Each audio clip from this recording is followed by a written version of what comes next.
Introduce कराता है, जहाँ पर उसके मास्टर सैन कहने लगते हैं कि तुम्हें थोड़ा ध्यान देना चाहिए। तुम उस लड़के से फाइट कर रहे थे, लेकिन मुझे तुम्हारी फाइट तकनीक बिल्कुल भी पसंद नहीं आई, इस वजह से फिर मैं बीच में आया। अगली बार तुम्हारी जब फाइट होगी तो तुम्हें थोड़ा देख कर फाइट करनी है। यहाँ पर नूरगाई ये देखकर शॉक थी। वो मन में सोच रही थी कि इस तरह के खतरनाक आइलैंड, जहाँ पर उन्हें ये भी नहीं पता कि वो लोग 10 मिनट से ज्यादा भी सरवाइव कर पाएंगे कि नहीं। वहाँ पर ये लोग आपस में एक दूसरे को इंस्ट्रक्शन दे रहे थे और मास्टर सैन यहाँ पर टेंजो को सिखा रहे थे। अब यहाँ पर टेंजो उनसे पूछता है कि आप यहाँ पर क्या कर रहे हो और आपके साथ जो क्रिमिनल था वो कहाँ पर है। इस पर मास्टर सेन कुछ डिटेल में बताते हुए कहते हैं कि उनके साथ जो लड़की थी उसने उन्हें धोखा दिया, इस वजह से उन्होंने उसे खत्म कर दिया और वो अभी आइलैंड से वापस जा रहे थे, लेकिन वहाँ पर उन्हें इस आइलैंड पर कई सारे अजीब मॉन्स्टर्स के होने का पता चला, जिस वजह से वो अपने साथियों को लेने के लिए यहाँ पर वापस लौट कर आए हैं। अब जब तक वो ये सब बता रहे थे उसी वक्त वहाँ पर वही लड़का आ जाता है। मास्टर सैन यहाँ पर नूरगाई और टेंजो को बचा लेते हैं, लेकिन अब उस लड़की ने यहाँ पर मास्टर सैन की गर्दन पर अटैक कर दिया था, जिस वजह से उन्हें बहुत ही ज्यादा खतरनाक चोटें आई थी। टेंजो इस वक्त उस लड़के से फाइट कर रहा था, लेकिन वो लड़का इस वक्त इतना ज्यादा फास्ट हो चुका था कि वो टेंजो के हर अटैक को डॉज कर रहा था। वो बताता है कि उसने टेंजो की स्पीड को कैलकुलेट कर लिया है और अब वो उसे मार नहीं सकता। और अब वो लड़का टेंजो पर हमला करता है, जिसकी वजह से टेंजो की बॉडी पर बहुत ही ज्यादा खतरनाक चोट आ चुकी थी। अब अचानक से यहाँ से हमें टेंजो का पास्ट का सीन दिखाया जाता है। अभी हम देखते हैं कि असल में जिस आदमी ने गाबीमारू को वहाँ तलवार दिखाई थी, वहाँ पर तलवार दिखाई थी वो कोई और नहीं बल्कि मास्टर सेन थे। उन्होंने उसे अपना स्टूडेंट बना लिया था और उसे ट्रेनिंग दे रहे थे। वो और भी कई सारे स्टूडेंट्स को ट्रेनिंग देते थे। यहाँ पर टेंजो पूछता है कि आखिर उन्होंने उसे क्यों चुना। इस पर वो बताते हैं कि उन्हें उसके अंदर पोटेंशियल दिखा था और कुछ करने की चाहत दिखी थी, और वो कहते हैं कि तुम ज्यादा मत सोचो, फ्यूचर में ये बात तुम खुद समझ जाओगे। लेकिन यहाँ पर टेंजो की स्किल बहुत ही ज्यादा खराब थी। वो ना ही तलवारबाजी में अच्छा था और ना ही उसे और किसी तरह के अटैक्स आते थे। यहाँ पर टेंजो कहता है कि वो ये चीज नहीं कर सकता। वैसे मास्टर सैन उसे समझाते हैं कि नहीं, तुम यहाँ से नहीं जा सकते, तुम्हें ट्रेनिंग करनी होगी। अगर तुम डिसिप्लिन के साथ ट्रेनिंग करते हो तो तुम स्ट्रांग बन सकते हो। लेकिन इस चीज पर टेंजो कहता है कि नहीं, वो ऐसा नहीं करना चाहता, वो बस अपनी लाइफ नॉर्मल गुजारना चाहता है। अब मास्टर सैन कहते हैं कि अगर तुम सच में ऐसा चाहते हो तो ठीक है, लेकिन इससे पहले तुम्हें मुझे खत्म करना होगा। ये बात टेंजो को समझ में नहीं आती। अब वो वहाँ से बाहर आ जाता और ये डिसाइड नहीं कर पा रहा था कि मास्टर सॉन ये क्या कह रहे हैं। बाहर आकर वो उसी रेड हेयर वाले आदमी से मिलता है, जहाँ पर उसे वो ये सब बातें बताता है कि मास्टर सैन ने उससे ऐसा सब कुछ कहा। अब यहाँ पर वो रेड हेयर वाला आदमी कहने लगता है कि अच्छा, तो तुमसे भी ऐसा ही कहा गया है। इसके बाद अब वो टेंजो को एक ग्रेवयार्ड के पास ले आता है, जहाँ पर वो उसे एक लड़के की ग्रेव दिखाता है। वो बताता है कि ये ग्रेव मास्टर सैन के एक स्टूडेंट का है और उसे खुद मास्टर सैन ने खत्म किया था। असल में इस स्टूडेंट ने कहा था कि इसे मास्टर सैन से नहीं सीखना, जिसके बाद मास्टर सैन मान गए और उन्होंने उसे जाने दिया। लेकिन फिर ये लड़का पकड़ा गया, जिस वजह से मास्टर सैन को खुद ही ऑर्डर दिया गया था कि उन्हें इस लड़के को खत्म करना है। लेकिन मास्टर सैन कभी ऐसा करना नहीं चाहते थे, पर उनके पास दूसरा कोई ऑप्शन नहीं था, वो कुछ भी नहीं कर सकते थे। इसीलिए उन्होंने तुमसे ऐसा कहा, जिससे कि उनके सामने सेम कंडीशन दूसरी बार ना खड़ी हो जाए। क्योंकि अगर तुम उन्हें ज्वाइन करके रखोगे तो एक दिन तुम खुद उनसे ज्यादा स्ट्रॉन्ग बन जाओगे, और अगर तुम यहाँ से छोड़कर जाना चाहते हो तो तुम्हें उन्हें पहले खत्म करना होगा। इसके बाद टेंजो समझ चुका था कि मास्टर सैन सिर्फ उसकी भलाई के लिए ऐसा सब कुछ कह रहे थे और वो उसे इसीलिए ट्रेन करना चाहते थे। फिर वो हार्ड ट्रेनिंग करता और हार नहीं मानता। उसने पहले से बहुत ही ज्यादा प्रोग्रेस कर ली थी। इसके बाद हम करंट टाइम में आते हैं, जहाँ पर टेंजो को बहुत ही ज्यादा चोट लग गई थी, लेकिन वो देखता है कि उसके मास्टर और साथी नूरगाई दोनों ही खतरे में थे। इस वजह से वो खड़ा होता और उस लड़के को मारने लगता है। उसे बस और कुछ भी सूझ नहीं रहा था, उसे बस यही था कि उसे किसी भी तरह से मास्टर और नूरगाई को प्रोटेक्ट करना है। यहाँ पर मास्टर उसकी हेल्प करने के लिए आगे आने वाले थे, लेकिन वो उनसे कहता है कि उन्हें यहाँ से निकल जाना चाहिए और नूरगाई को अपने साथ ले जाना चाहिए। मास्टर वैसे तो ऐसा करना नहीं चाहते थे, पर टेंजो के 2-3 बार कहने पर वो बात मान जाते हैं और वहाँ से चले जाते हैं। हम देखते हैं कि कुछ ही देर में अब उस लड़के ने टेंजो को हरा दिया था, लेकिन यहाँ पर वो भी टेंजो की ब्रेवरी की तारीफ कर रहा था। अब हम कुछ दूर आकर देखते हैं कि मास्टर सैन और नूरगाई इस वक्त कुछ दूर आ चुके थे। यहाँ पर नूरगाई मास्टर सैन पर गुस्सा करते हुए कह रही थी कि आपने ये गलत किया, आपको उसे बचाना चाहिए था। लेकिन मास्टर कहते हैं कि नहीं, उसने अपनी लाइफ दी थी जिससे कि हम लोग बच सके, और अगर मैं वहाँ पर रुकता तो हम दोनों भी मारे जाते। मैं भी ये नहीं चाहता था कि उसके साथ ऐसा हो, पर मैं तुमसे वादा करता हूँ कि कुछ दिनों के बाद उससे इस चीज का बदला लेकर रहूंगा। वैसे वो ऊपर से बहुत ही हार्ड दिख रहे थे, लेकिन अंदर ही अंदर उन्हें बस टेंजो की वो पास्ट का सीन दिखाई दे रहा था। वो कभी भी उसे वहाँ पर छोड़कर यहाँ भागना नहीं चाहते थे, लेकिन टेंजो की वजह से उन्हें ऐसा करना पड़ा। अब इसके बाद यहाँ पर हम गाबीमारू और बाकी सभी के पास आते हैं। यहाँ पर हम देखते हैं कि सभी लोग अभी उस ट्री मॉन्स्टर से इन्फॉर्मेशन कलेक्ट कर रहे थे। इन्फॉर्मेशन इतनी ज्यादा हो चुकी थी कि उन लोगों के सर दुख रहे थे, इसीलिए वो फैसला करते हैं कि बाकी की इन्फॉर्मेशन वो कल लेंगे। यहाँ पर सभी सो रहे थे और गाबीमारू की ड्यूटी थी बाहर खड़े होकर गार्ड करने की। जिससे कि कोई मॉन्स्टर वहां पर अटैक ना कर दे। वैसे हम दूसरे सीन में देख रहे थे तभी यहाँ पर उसी ट्री मॉन्स्टर ने कुछ चीजें बताई थी और उसने एक प्लेस का नाम भी बताया था, लेकिन उससे ज्यादा कुछ डिटेल नहीं बताई थी। इसीलिए गाबीमारू डिसाइड करता है कि वो उस जगह पर जाएगा। अब वो वहाँ के लिए निकल चुका था। वहाँ पहुंचने के बाद उसकी मुलाकात उसी लड़के से होती है जिसकी फाइट अभी अभी टेंजो से हुई थी। यहाँ पर वो लड़का गाबीमारू को देखकर बहुत ही ज्यादा आलस के साथ कहता है कि तुम यहाँ से चले जाओ, अब मैं एक और ह्यूमन से फाइट नहीं करना चाहता। गाबीमारू उससे कहता है कि क्या तुम भी यहाँ पर एलेक्सर ऑफ लाइफ के लिए आए हो। ये सुनकर वो लड़का शॉक था। वो तुरंत ही खड़ा होकर उससे फाइट करने लगा था। गाबीमारू उस पर अटैक करता है जिस वजह से उस लड़के का हाथ टूट जाता है और साथ ही गाबीमारू उसके फेस पर भी मारता है। उस लड़के को बहुत ज्यादा डैमेज पहुंचा था, लेकिन उसकी बॉडी बार बार रिकवर कर रही थी। गाबीमारू ये देखकर शॉक था। वो कहता है कि क्या तुम भी टेंसेन में से एक हो। असल में ट्री मॉन्स्टर ने उसे बताया था कि यहाँ पर टेंसेन नाम के कुछ ह्यूमन जैसे दिखने वाले लोग हैं और ऐसे टोटल 10 लोग हैं। वैसे वो लड़का भी उस पर अटैक करके शॉक था क्योंकि गाबीमारू की बॉडी भी रिकवर कर रही थी। असल में गाबीमारू को ज्यादा चोट नहीं लग रही थी, लेकिन उस लड़के के भी अटैक बहुत ही ज्यादा पावरफुल थे। अब गाबीमारू यहाँ पर अपनी दूसरी पावर का इस्तेमाल करता है। उस पर फायर टेक्निक का यूज करते हुए उसे जलाने की वो कोशिश करता है। वैसे इस चीज से उस लड़के को चोट तो आई थी, मगर फिर तुरंत ही उसने अपने आप को रिकवर भी कर लिया था।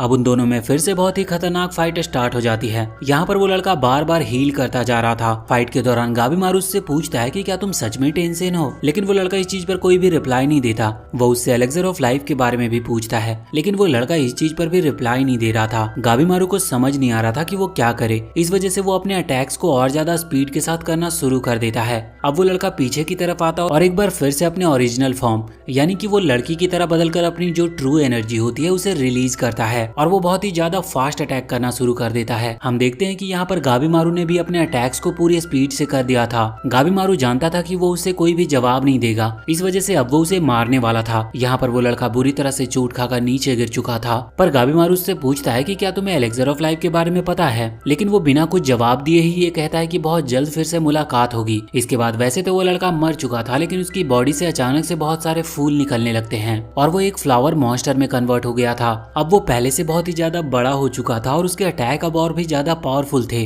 वो यहाँ पर लाइटनिंग पावर का इस्तेमाल कर रहा था और गाबीमारू के पास जो फायर पावर है वो उस फ्लावर पर बिल्कुल भी काम नहीं कर रही थी। गाबीमारू के ऊपर कई सारे पावरफुल अटैक होते हैं, जिसकी वजह से अब वो अपना कॉन्शियसनेस खोने लगा था और वो सोच रहा था कि सच में इस आइलैंड पर बहुत सारे पावरफुल मॉन्स्टर्स हैं और ये टेंसेन बस उनमें से एक था, तो बाकी कितने ज्यादा स्ट्रॉन्ग होंगे। यहाँ पर उसके बाद अब गाबीमारू बेहोश हो जाता है और वो एक ड्रीम में फंस चुका था जहाँ पर वो अपनी वाइफ के साथ था। वो ड्रीम बहुत अच्छा था, लेकिन वो जानता था कि वो यहाँ इस ड्रीम में नहीं रुक सकता, वरना वो रियल लाइफ में मारा जाएगा। बाहर आने के बाद जब वो होश में आता है तो वो देखता है कि उस फ्लावर मॉन्स्टर ने उसे पकड़ रखा है। वहीं गाबीमारू को अपने क्लेन लीडर की एक बात याद आती है। उन्होंने कहा था कि उसे हार नहीं माननी है, चाहे कुछ भी क्यों ना हो जाए। उसके बाद गाबीमारू अपनी सबसे पावरफुल तकनीक का यूज करते हुए अपनी बॉडी से फायर को रिलीज करता है, जो कि बहुत ही ज्यादा थी, लेकिन उस फ्लावर मॉन्स्टर को इस चीज से भी कोई फर्क नहीं पड़ रहा था। मगर अचानक से वहाँ पर मे आ जाती है, जो कि एक बबल जैसी चीज को क्रिएट करके गाबीमारू को वहाँ से बचा कर ले जाती है। अब वो फ्लावर मॉन्स्टर वापस से अपने नॉर्मल रूप में यानी कि टेंसेन वाले फॉर्म में आ चुका था, मगर वो बहुत ही ज्यादा कंफ्यूज था कि आखिर मे उसे क्यों बचा रही थी। अब हम दूसरी तरफ देखते हैं कि अब सुबह हो चुकी थी, जहाँ पर इन सभी लोगों की नींद खुलती है। तो ये देखते हैं कि गाबीमारू वहाँ पर नहीं है, साथ ही मे भी वहाँ पर नहीं थी। अब वैसे तो यहाँ पर सागरी को गाबीमारू की थोड़ी चिंता हो रही थी कि वो कहाँ गया, लेकिन इस चीज पर यूजिरिया कहती है कि शायद वो होराई नाम की जगह पर गया होगा।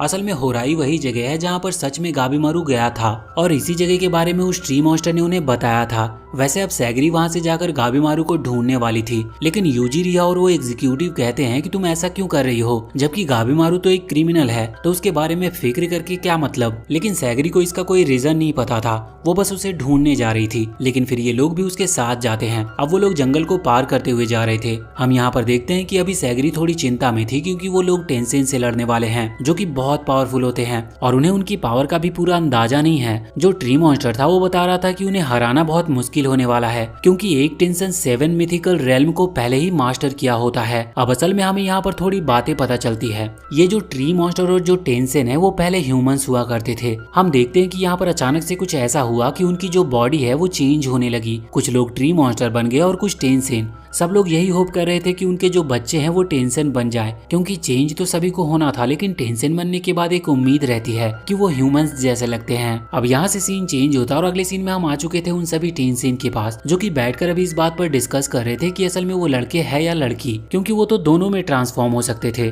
पर फालतू की बातें खत्म होती है और वहाँ पर एक दूसरा टेंशन आता है। वो कहता है कि अब हमें ये सब बातें छोड़कर ये सोचना चाहिए कि इस आइलैंड पर जो भी लोग आए हैं उनका करना क्या है, क्योंकि ये बाकी सभी लोगों से बिल्कुल अलग है। यहाँ पर जब उन्हें पता चलता है कि जो वो लड़का है जिसकी फाइट मास्टर सैन और टेंजो से हुई थी और उसने मास्टर सैन और नूरगाई को वहाँ से जाने दिया, तो इस बात से एक दूसरा टेंशन बहुत ज्यादा गुस्सा होता है और इसलिए वो उस पर अटैक करके उसे ब्लास्ट कर देता है। लेकिन वो फिर से रिकवर कर सकता था, पर यहाँ पर उसकी बॉडी उतनी स्पीड से रिकवर नहीं कर रही थी। वैसे यहाँ पर जो अभी अभी वो टेंशन आया था, वो जिसने अभी अटैक किया था उससे कहता है कि तुम्हें अपनी फैमिली मेंबर पर अटैक नहीं करना चाहिए और तुमने भी एक बहुत बड़ी गलती की है। तुमने जिन लोगों को उस गड्ढे के अंदर डाला था तुमने उन्हें अंडर एस्टिमेट किया, वो मरे नहीं थे। तुम्हें पूरा कंफर्म होना चाहिए कि उनकी डेथ हुई थी या नहीं। लेकिन उसके बाद वो और ज्यादा चिंता ना करते हुए एक लिक्विड पीते हैं। असल में इस लिक्विड को 10 कहा जाता है और यही वो एलेक्सर ऑफ लाइफ है जिसके लिए सभी लोग यहाँ पर आए हैं। और ये पीते ही वो टेंशन जिसके ऊपर अभी अभी अटैक हुआ था और उसकी बॉडी उतने फास्ट तरीके से रिकवर नहीं कर रही थी, उसकी बॉडी फिर से नॉर्मल होने लगती है। और इस वक्त तो देखकर ही लग रहा था कि वो बहुत ही ज्यादा गुस्से में है। अब यहाँ से सीन चेंज होता है और हम गाबीमारू और मे को देखते हैं जो दोनों बेहोश पड़े हुए थे।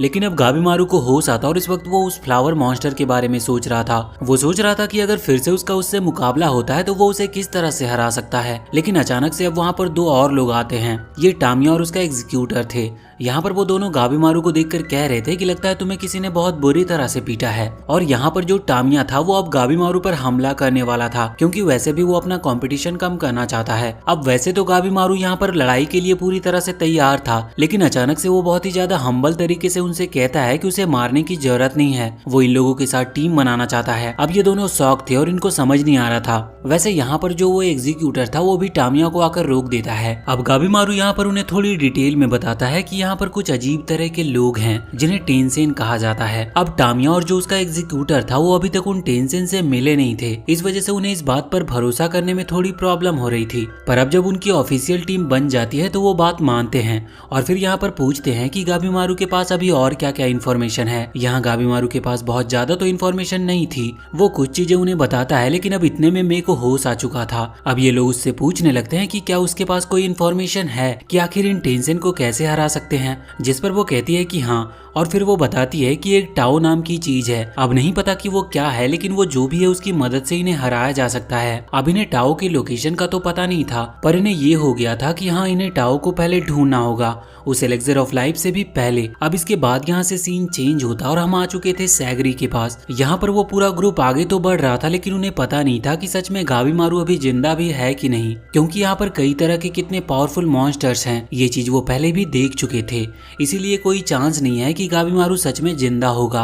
मगर सैगरी को पूरा भरोसा था। वो कहती है कि नहीं, गाबीमारू नहीं मर सकता और अपनी वाइफ से मिले बगैर तो बिल्कुल भी नहीं। अब यहाँ पर जो ट्री मॉन्स्टर था वो उन्हें टाओ के बारे में बताता है। वो कहता है कि टाओ यहाँ की बहुत ही ज्यादा पावरफुल चीज है, यूं कह लो कि वो सबसे पावरफुल है और इस चीज से उन टेंशन को भी हराया जा सकता है। वैसे अब हम यहाँ मास्टर सैन और नूरगाई को देखते हैं। नूरगाई इस वक्त मास्टर सैन पर अटैक कर रही थी, लेकिन मास्टर सैन उसे रोक लेते हैं। असल में नूरगाई चाहती थी कि मास्टर सैन उसे फाइट करना सिखाए और कुछ तलवारबाजी की स्किल सिखाए, लेकिन मास्टर सैन उसे मना कर रहे थे कि ये वो ऐसी जगह नहीं है जहाँ पर वो उन्हें कुछ सिखा सके। पर फिर वो पूछने लगती है कि आप तो देख भी नहीं सकते, फिर आप मेरे अटैक्स को किस तरह से देख पा रहे हो। इस चीज पर मास्टर कहते हैं कि असल में उन्हें वेव्स दिखती है और इस चीज के लिए उन्हें बहुत ही ज्यादा शांत होना पड़ता है और साथ ही उनका जो गुस्सा है उन्हें उस पर भी थोड़ा काबू करना पड़ता है, तभी वो इन वेव्स को देख पाते हैं और तुरंत रिएक्ट कर पाते हैं। इस पर नूरगाई कहती है कि उसे भी तलवार चलानी सीखनी है, जिससे कि वो टेंजो का बदला ले सके, क्योंकि वो उन दोनों को ही बचाते हुए मरा था।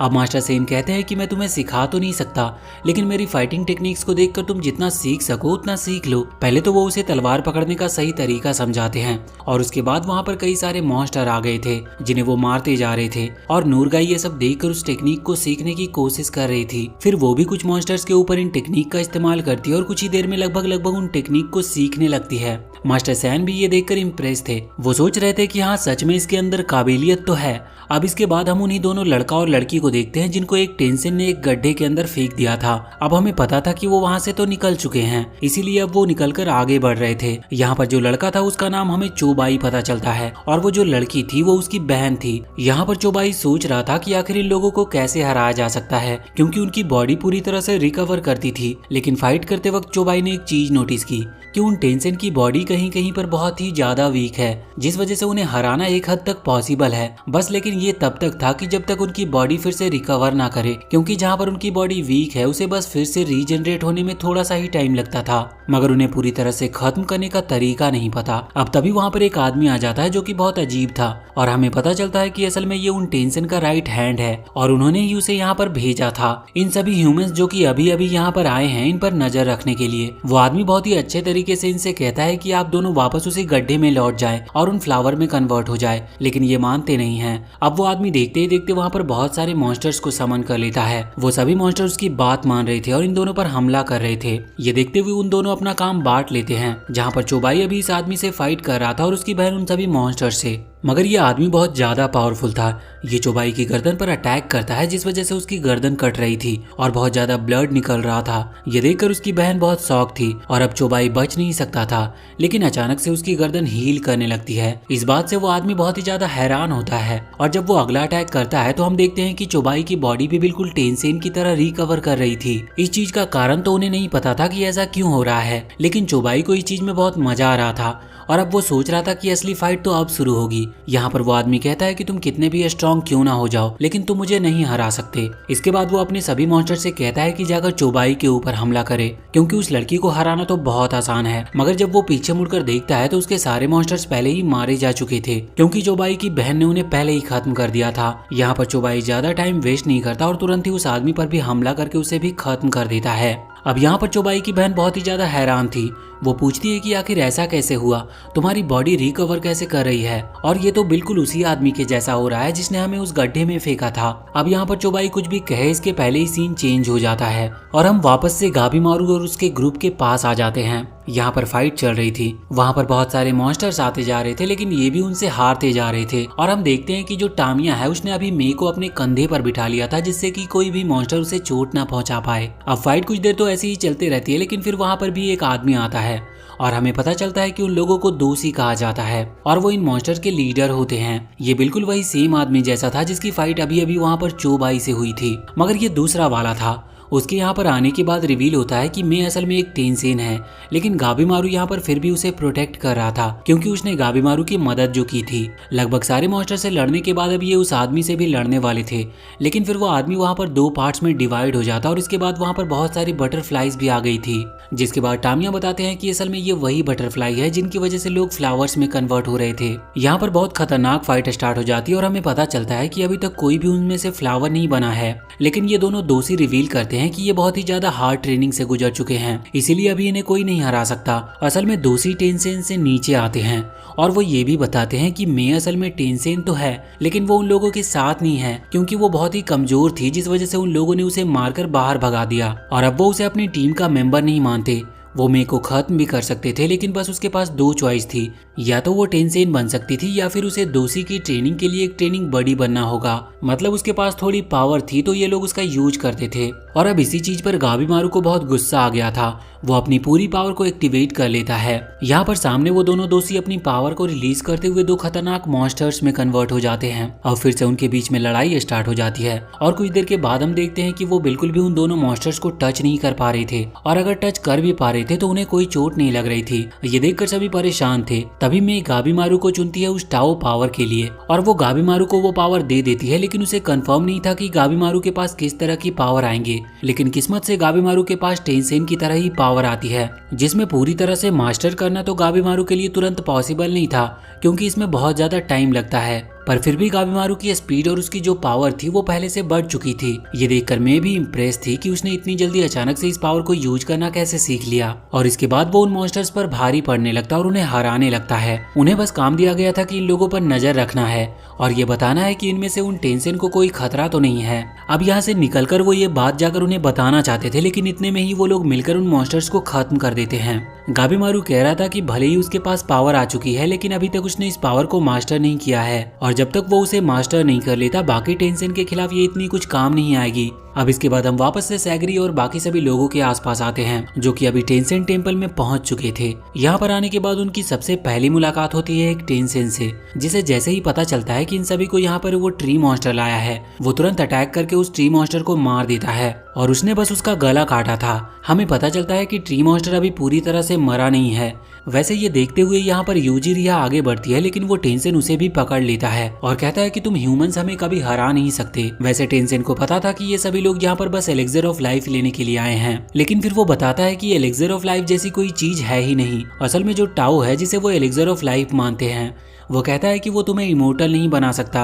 ये तुम पर डिपेंड करता है कि तुम्हें किस तरह की पावर मिलती है, क्योंकि जो ट्री मॉन्स्टर है असल में वो टाओ की वजह से ही ट्री मॉन्स्टर बना है। इसीलिए कोई चांसेस नहीं है कि कौन ट्री मॉन्स्टर बनेगा और कौन टेंसेन। साथ ही साथ यहाँ पर वो अपनी पावर को रिवील करते हुए वहाँ पर कुछ ह्यूमंस की तरह क्रिएचर क्रिएट करता है जो कि बहुत पावरफुल थे। उन्होंने यहाँ पर यूजिरिया को पकड़ लिया था और वो टेंसेन अभी आराम से बैठकर ये सब बातें बता रहा था। लेकिन अब तभी अचानक से यूजिरिया वहाँ पर रिलीज हो जाती है। उसने बहुत ही ज्यादा पावरफुल अटैक कर दिया था अभी उस टेंसेन के ऊपर, लेकिन हम देखते हैं कि कुछ ही देर में वो टेंसेन वापस से रिकवर कर लेता है। लेकिन इससे पहले यहाँ पर यूजिरिया और बाकी सभी भागने की कोशिश कर रहे थे, लेकिन सैगरी वहाँ पर रुक गई थी। उसके मन में ये चल रहा था कि अगर ये जो टाओ है इसकी वजह से कोई टेंसेन की जगह ट्री मॉन्स्टर या फिर किसी दूसरे मॉन्स्टर में भी बदल सकता है, तो कहीं ऐसा तो नहीं गाबिमारू ने भी गलती से उसे पी लिया हो और वो भी कोई ट्री मॉन्स्टर या फिर कोई और दूसरा मॉन्स्टर बन गया हो। लेकिन अब यूजिरिया उसके पास आती है और कहती है कि अभी तुम्हें ये बात कंफर्म नहीं पता, और वैसे भी सबसे पहली चीज ये है कि हम हमारी जान बचाएं, क्योंकि अगर हम अभी हमारी जान नहीं बचा पाए तो हमें ये कभी नहीं पता चल पाएगा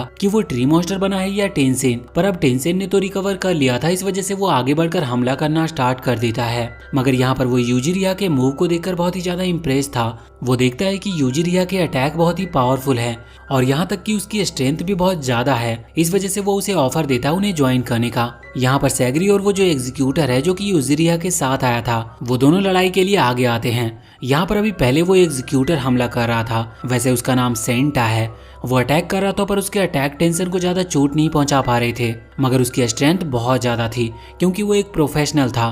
उसके अटैक्स भले ही उतने ज्यादा पावरफुल नहीं थे, लेकिन अगर उसकी तलवार टेंशन को टच हो रही थी तो उसकी बॉडी बीच से कटते जा रही थी, पर हमेशा की तरह वो रिकवर कर रहा था। यहाँ पर यूजिरिया एक बार फिर से उसके ऊपर हमला करने के लिए आगे बढ़ती है और वो किसी तरह से टेंशन को पकड़ लेती है, लेकिन टेंशन कहता है कि तुम कितनी भी कोशिश क्यों ना कर लो, लेकिन मुझे हरा नहीं पाओगी। अब वो और भी ज्यादा तेजी से अटैक करना स्टार्ट कर देते हैं। हम देखते हैं कि सैगरी भी यहाँ पर कुछ अटैक कर रही थी, लेकिन अब वो बहुत ही ज्यादा थक चुकी थी और उसके मुंह से भी खून निकल रहा था। पर फिर वो एक बहुत ही ज्यादा पावरफुल अटैक उस टेंशन के ऊपर करती है, पर इस चीज में टेंशन को पहले तो चोट लगी थी, लेकिन वो इससे भी रिकवर करते हुए कहता है कि तुम कितने भी अटैक कर लो, लेकिन मैं नहीं थकूंगा और ना ही मेरी स्ट्रेंथ कम होगी। अब यहाँ पर एक बार फिर से सीन चेंज होता है और हम देखते हैं कि सैगरी है जो वो अटैक कर रही थी, उसकी अटैक टेंशन की एक आंखों को कट कर देती है, जो कि अब बहुत ही स्लो तरीके से हील कर रही थी। पर इसका कारण उन्हें नहीं पता चल रहा था, पर उन्हें ये पता थी कि टेंशन के पास जिस भी तरह की एनर्जी है वो अब कम पड़ने लगी है और उसका ऑरा भी कम हो रहा है। लेकिन वो जो एनर्जी थी वो एक तरह से पॉइजन एनर्जी थी, उसके ज्यादा पास जाना इनके लिए पॉसिबल नहीं था। फिर भी अटैक करना ये रोकते नहीं हैं। लेकिन अचानक से टेंशन बहुत ही ज्यादा स्पीड के साथ आगे बढ़कर सैगरी को पकड़ लेता है, पर तभी यूजिरिया और सेंटा दोनों मदद करते हैं और उसे बचा भी लेते हैं। पर टेंशन बहुत देर से लड़ाई कर रहा था, इसके बाद वो रुकता और पहले तो वो अपना फॉर्म को चेंज करता है और अब वो एक गर्ल के फॉर्म में आ चुका था और इसके बाद वो हवा में आते हुए कुछ बॉम्ब्स को नीचे गिराता है जो कि उन्हें बहुत डैमेज करते हैं और सैगरी को अब लगने लगा था कि अब वो जीत नहीं पाएंगे। लेकिन तभी यूजिरिया कहती है कि तुम्हें चिंता करने की जरूरत नहीं है, क्योंकि टेंशन भले ही बहुत पावरफुल है, उसकी बॉडी फिर से रिकवर कर सकती है और उसे मारना भी इम्पॉसिबल सा लग रहा है, लेकिन वो कोई गॉड नहीं है, इसका मतलब वो पक्का मर सकता है। अब यहाँ पर वो एक टीम की तरह प्लान बनाकर काम करते हैं और हम देखते हैं कि जो यूजिरिया है वो अटैक करते हुए टेंशन को किसी तरह से तो एक जगह पर पर रोकने की कोशिश कर रही थी। वैसे इस चीज में उसे बहुत खतरा था क्योंकि टेंशन उसे खत्म ही कर सकता था, पर अब सैगरी की बारी थी। वो तुरंत अटैक करने के लिए आगे बढ़ती है। वो टेंशन यहाँ पर सैगरी और यूजिरिया दोनों पर हमला करने वाला था, लेकिन उसी वक्त सेंटा वहाँ पर आकर टेंशन को पकड़ लेता और इसके बाद सैगरी अपना काम करती है और टेंशन पर अटैक कर देती है। हम यहाँ पर नोटिस करते हैं कि उसने उस टेंशन के पेट पर अटैक किया था, जिसकी वजह से वो टेंशन यहाँ नीचे गिर चुका था। ये लोग फाइनली थोड़ी शांति की सांस लेते हैं और इसके बाद यूजिरिया सेंटा से पूछता है कि जब वो टेंशन हम पर अटैक करने वाला था तो तुम अचानक से वहाँ पर आकर उसे क्यों पकड़ लिए, जबकि वो तुम्हें खत्म ही कर सकता था। लेकिन यहाँ पर सेंटा अपनी फीलिंग्स को रिफिल करता है तो वो कहता है कि भले ही वो एग्जीक्यूटर है, लेकिन वो कभी खुद से ये काम नहीं करना चाहता था। उसकी फैमिली ये सब चाहती थी, इसी वजह से उसे ये करना पड़ा और बचपन से इस चीज को सीखना पड़ा। वैसे अब वो पूरी तरह से इस चीज को सीख चुका है और समझ चुका है, इसीलिए अब ये उसका काम बन चुका था और वो चाहते हुए भी इसे बदलना नहीं चाहता था। मतलब वो अंदर से तो चाहता था कि वो ये काम ना करे, पर उसकी जिम्मेदारियां उसे रोक रही थी। लेकिन जब वो यूजिरिया से मिला तब से उसकी लाइफ थोड़ी थोड़ी चेंज होती जा रही है और अब वो हमेशा उसके साथ ही रहना चाहता है। इसके बाद हम गाबीमारू और उसके ग्रुप को देखते हैं जो कि अभी बहुत पावरफुल मॉन्स्टर से लड़ रहे थे, लेकिन फाइनली ये लड़ाई ओवर होती है और यहाँ पर गाबीमारू और उसकी टीम जीत जाती है। गाबीमारू यहाँ पर मे को थैंक यू कह रहा था, लेकिन अचानक से उसे अजीब सा फील होता है और उसकी नाक से ब्लड निकलना चालू हो गया था और फिर वो वहीं पर बेहोश हो जाता है। अब इसके बाद यहाँ से सीन चेंज होकर सैगरी और उसके ग्रुप पर आता है, जहाँ पर हम देखते हैं कि अभी वो बात करके रुके ही थे कि अचानक से उस टेंशन की बॉडी से फ्लावर निकलने लगते हैं। ये सेम बिल्कुल दूसरे टेंशन की तरह था और जितनी देर में वो लोग इस बात को समझ पाते कि तभी अचानक से वो टेंशन वहाँ पर फ्लावर मॉन्स्टर में क्रिएट होते हुए अटैक कर देता है। ये अटैक उसने यूजिरिया की तरफ किया था, लेकिन अचानक से सेंटा वहाँ पर सामने आकर उस अटैक को अपने ऊपर ले लेता है। अब वो देखते हैं कि जो फ्लावर मॉन्स्टर है वो टेंशन से भी ज्यादा खतरनाक दिख रहा था और जब वो अटैक करने ही वाला था, लेकिन इतने में ही मास्टर सैन और नूरगाई वहाँ पर आ गए थे। वो यहाँ पर फाइट करना स्टार्ट करते हैं और मास्टर सैन इस वक्त कह रहे थे कि सभी लोग यहाँ से चले जाओ। वैसे हम देखते हैं कि सेंटा की बॉडी पर वो सब फ्लावर उग रहे थे और उसे इस चीज में बहुत ही ज्यादा पेन हो रहा था। वो लोग उन फ्लावर्स को निकालते हैं। सैगरी यहाँ पर उस ट्री मॉन्स्टर से पूछता है कि क्या इसका कोई सॉल्यूशन है, लेकिन वो कहता है कि नहीं, उसे नहीं पता, पर अब उन्होंने उन फ्लावर्स को निकाल दिया था। यहाँ पर मास्टर सैन जितने भी अटैक कर रहे थे उसके बाद अब उनकी बॉडी से भी फ्लावर निकलने स्टार्ट हो चुके थे, लेकिन वो हार नहीं मानते। वो खुद ही अपनी तलवार से उन फ्लावर्स को निकालते जा रहे थे। इस चीज में वो पहले ही अपना बहुत सारा ब्लड खो चुके थे, लेकिन फिर भी वो यहाँ पर हार नहीं सकते थे। इधर हम देखते हैं कि सैगरी कहती है कि अगर हम तीनों यहाँ ज्वाइन कर ले तो शायद मास्टर सैन को कुछ हेल्प मिल सकती है, लेकिन यहाँ पर यूजिरिया बताती है कि उसके पास बिल्कुल एनर्जी नहीं है, इस वजह से अब वो फाइट नहीं कर सकती। मगर नूरगाई दोनों को ही मोटिवेट करते हुए कहती है कि चिंता की कोई बात नहीं है। मास्टर सैन इस चीज पर बहुत देर से सोच रहे थे कि एक टेंशन को किस तरह से हराया जा सकता है, क्योंकि उन लोगों का पहले भी टेंशन से सामना हो चुका है। यहाँ पर वो सभी मिलकर अब उनसे फाइट करना स्टार्ट कर दिए थे और सैगरी और नूरगाई इस चीज में मास्टर सैन की मदद कर रहे थे, लेकिन वो ज्यादा देर तक उनकी मदद कर नहीं सकते थे क्योंकि जो फ्लावर मॉन्स्टर है वो बहुत ही ज्यादा ताकतवर हो चुका है। वो एक ही जगह पर रुककर इन तीनों को अकेले संभाल सकता था, लेकिन मास्टर सैन के अंदर बहुत सारी फ्रस्ट्रेशन भरी हुई थी सिर्फ टेंजो को लेकर। इस वजह से वो उनके अटैक को रोक नहीं रहे थे और अब उनकी बॉडी भी जवाब दे रही थी, लेकिन उनका जो गुस्सा था वो उन्हें रोकने नहीं दे रहा था। और यहाँ पर वो कई सारे इसी तरह के पावरफुल अटैक करके उस फ्लावर मॉन्स्टर को वहाँ पर नीचे गिरा देते हैं। यहाँ पर सैगरी और नूरगाई दोनों ही आगे बढ़कर उस मॉन्स्टर के हाथों को पकड़ लेते हैं, जिस वजह से अब वो हाथों से तो अटैक नहीं कर सकता था, लेकिन फ्लावर होने के कारण वो वाइन्स की मदद से अटैक कर रहा था। मगर मास्टर सैन उन सभी को रोक लेते हैं और अब उनके अंदर भी टाओ की पावर आ चुकी थी, क्योंकि वो ऑलरेडी बहुत सारे अटैक इस पर कर चुके हैं। वैसे वो भी एक ट्री मॉन्स्टर बन सकते थे, लेकिन ये उनका लक था कि वो ट्री मॉन्स्टर नहीं बनते। और हम जानते हैं कि सेंटा की बॉडी से वो फ्लावर हटा दिए गए थे, इस वजह से वो मरा नहीं था। लेकिन यहाँ पर मास्टर सैन को भी कोई तरीका नहीं पता था जिससे कि वो उस टेंशन को रोक सके। तभी सेंटा वहाँ से चिल्लाते हुए कहता है कि वो उस फ्लावर मॉन्स्टर के ओव्यूल को काट दे। दरअसल ओव्यूल फ्लावर का एक पार्ट होता है और जैसे ही मास्टर सैन उस पार्ट को कट करते हैं तो उसके अंदर से अचानक से उन्हें उसी टेंशन के बहुत सारे सर दिखते हैं। मास्टर सैन कह रहे थे कि ये चीज तो उन्हें पहले बतानी चाहिए थी। अब वो तुरंत ही उन सभी सिर को काट देते हैं, जिसकी वजह से वो टेंशन फाइनली मारा जा चुका था। यहाँ पर वो टेंशन रोते हुए उन्हें थैंक यू कह रहा था और बोल रहा था कि आपने मेरे हजारों सालों का इंतजार पूरा कर दिया। इसके बाद अब वो एक फ्लावर में कन्वर्ट हो जाता है। अब हम यहाँ पर देखते हैं कि सेंटा की हालत खराब थी और शायद अब वो उसे बचा भी नहीं सकते थे। उन्हें इसका कोई सॉल्यूशन नहीं सूझ रहा था, लेकिन यहाँ पर यूजिरिया आगे बढ़ती है और सेंटा के पास जाती है। वो अब उसके पास जाकर बैठ गई थी। सेंटा की आंखों में आंसू थे, पर वो इस बात से खुश था कि अब जब वो मरने वाला है तब वो उस पर्सन के साथ बैठा है जिसके साथ वो अपनी लाइफ गुजारना चाहता था। इस वजह से वो सुकून के साथ मर पाता है। और अब देखते ही देखते सुबह हो चुकी थी। यहाँ पर सैगरी यूजिरिया को थैंक यू कह रही थी और कह रही थी कि उसकी वजह से इन सभी ने मिलकर काम किया और उनमें अच्छी दोस्ती हो चुकी है। और वो ये भी कह रही थी कि अब हम सभी को मिलकर काम करना होगा। साथ ही बाकी जो भी अभी इस आइलैंड पर जिंदा हैं वो पूरी कोशिश करेंगे उन सभी को जिंदा बचाकर ले जा सके। अब यहाँ पर वो एक ऐसी जगह पर पहुंच चुके थे जहाँ पर वो रुक सकते थे। वो एक घर की तरह थी और यहाँ पर वो लोग मास्टर सैन से पूछते हैं कि उन्हें टाओ के बारे में क्या नॉलेज है। तो इस पर मास्टर सैन कहते हैं कि ज्यादा कुछ नहीं, पर इतना समझ लो कि जो टाओ है वो बहुत पावरफुल चीज है और अगर इसका सही इस्तेमाल ना किया जाए तो वो बहुत बुरी साबित हो सकती है। वैसे यहाँ पर सैगरी बता रही थी कि जो गाबीमारू के टीचर मतलब कि जो उसके क्लेन के मास्टर थे वो भी इस टाओ का इस्तेमाल करते थे और साथ ही साथ वो इमोर्टल की तरह थे। मगर वो इस आइलैंड से बाहर निकले ये चीज उसे समझ नहीं आती। पर इस चीज पर यूजिरिया कहने लगती है कि नहीं, ऐसा नहीं है, वो एक निंजा क्लेन के लीडर हैं, उन्हें इल्यूजन तकनीक आती होगी, तभी उन्होंने इस तरह के इल्यूजन क्रिएट किया जिससे कि वो सेक्टर में सबसे स्ट्रांग बनकर वहाँ के लीडर बनकर रह सके। यहाँ तक कि यूजिरिया कह रही थी कि ऐसा भी हो सकता है कि गाबीमारू की जो वाइफ है वो भी उनका एक इल्यूजन हो। लेकिन अब इस चीज पर सैगरी उसे मना कर देती है और कहती है कि अब बस ऐसी बातें करने की जरूरत नहीं है। अब यहाँ पर वो बाहर बैठी हुई थी और गाबीमारू और बाकी सभी लोग जिन्होंने यहाँ पर आइलैंड पर अपनी जान दी है उनके बारे में सोच रही थी। तभी वहाँ पर मास्टर सैन आते हैं और वो पूछते हैं कि क्या हुआ। तो सैगरी उन्हें सब बताती है, जिसके बाद मास्टर सैन कह रहे थे कि शायद तुम गाबीमारू को पसंद करती हो। लेकिन सैगरी कहती है कि नहीं, ऐसा नहीं है। वो पहले समझ रही थी कि गाबीमारू एक बहुत बुरा क्रिमिनल है, लेकिन वो बुरा नहीं है, उसकी मजबूरी थी कि उसे ऐसा सब कुछ करना पड़ा और एक क्रिमिनल बनना पड़ा। लेकिन वो एक बहुत ही अच्छा इंसान है। अब यहाँ से सीन चेंज होता और अगले सीन में हम देखते हैं कि गाबीमारू को होश आ चुका था और इस वक्त वो एक गुफा के अंदर था। बाकी सभी लोग भी वहाँ पर बैठे हुए थे।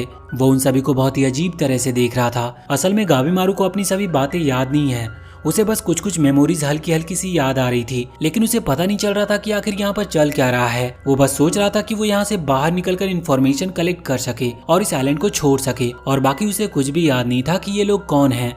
यहाँ पर मैं कह रही थी कि जो गाबीमारू को टाओ मिला है उसकी पावर बहुत ही ज्यादा अलग है, ये नॉर्मल जैसी नहीं लग रही है, क्योंकि यहाँ पर वो गाबीमारू की एनर्जी को महसूस कर पा रही थी। उसकी एनर्जी तो बिल्कुल अलग नहीं थी, लेकिन जो उसका सर है वहाँ पर वो एनर्जी है, जो कि उसे बहुत अजीब लग रहा था और उसे समझ नहीं आ रहा था कि ऐसा कैसे हो सकता है। पर इसी के साथ ये पार्ट यहीं पर एंड हो जाती है और अगर इसका अगला पार्ट भी आता है तो हम उसे भी लेकर जरूर आएंगे। वीडियो अगर अच्छी लगी हो तो चैनल को सब्सक्राइब करके बेल आइकन जरूर दबा ले।